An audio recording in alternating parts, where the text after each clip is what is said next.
I think it was fairly accurate. Bar the odd economic stance, I remember reading it going, yes, that's very much reads like the DUP. But again, I Yeah, think, this is another criticism of the site, and I don't blame people for it. It's we analysed only the points that were on the manifesto and not implement yeah. what wasn't there. And while I think that's fair, what isn't there can say a whole lot more. And I think this was the main problem with the DUP's manifesto. There was a lot of information I felt was missing. And one of the key topics that they just I think it was refused quite to talk purposely about, missing as well. yeah, it Yeah, was it was environmental matters. And I don't think that should come as many yeah. surprise to people here when No, we look at recently how the DUP have managed environmental schemes such as REHI, which is one of the key factors. Definitely, we believe yeah. brought down the institution of Stormont. So it's quite an interesting one there. What they didn't say in that regard. Um, but yeah, we'll move on to Euroscepticism now and what they think there. Do you want to just Definitely. brief people, Matt, what they're thinking there? Well, I'm gonna hesitate to say that they don't like the EU. Um, you could pretty much say they hate it.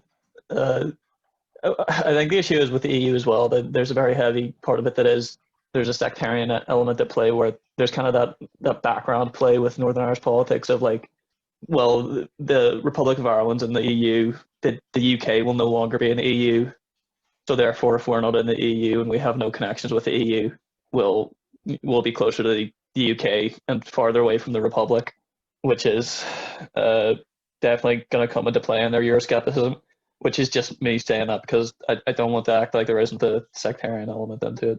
But then at the same time, I think you can look at them even on ideological grounds. They're kind of social conservatism. They're very much free market economics that they want a lot freer than the EU would ever allow. And even like the way which they talk about like American, they're them wanting that American trade deal and stuff like that. That I think that they're actually very much a natural kind of anti-EU party, even if it wasn't to do with the kind of national question. I think they've kind of built themselves, especially if you look across Europe, the kind of Eurosceptic parties. They're pretty much similar to those parties in many ways in terms of why they disagree with the EU, and it's not really surprising why they have done this big like argument, which was massive in the UK referendum on wanting to take power back and all that kind of stuff. Because taking power back has been a massive part of the DUP's identity. I mean, since the Good Friday Agreement, realistically. And I think it's even more so But yeah, interesting once you leave the confines of Stormont and how the DUP have a couple of more left issues. As soon as they leave that and they're in the world of international politics, there are yeah, more right wing elements come to the forefront on the economics, definitely more so. And the talk of free trade and free movement of goods beyond the EU is something I think they were very drawn to as well. So maybe there was a yeah. natural position there outside they could find a Stormont where they're like, that's fine.